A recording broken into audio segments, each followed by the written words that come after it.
koca İstanbul'a. Kimsesi yok elinden tutanı, yer yutar bu şehir insanı. Yeri yurdu yok, evinden çok uzak, koca İstanbul'a.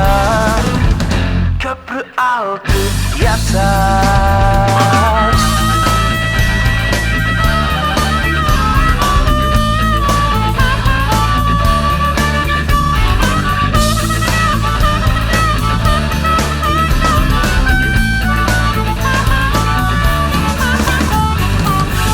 Bembeyaz martı gibi uçtun, uçup da nerelere kondun. Hazarfen miydi bu mübarek, uçup da Üsküdar'a konacak. Yeri yurdu yok, evinden çok uzak, koca İstanbul'da köprü altı yatar.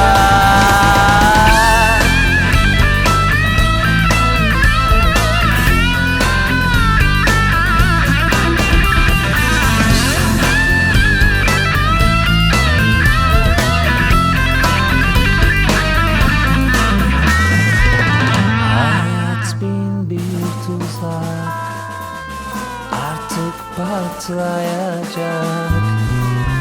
Bıktı o yaşamdan, köprüden atlayacak.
Köprüden atlayacak.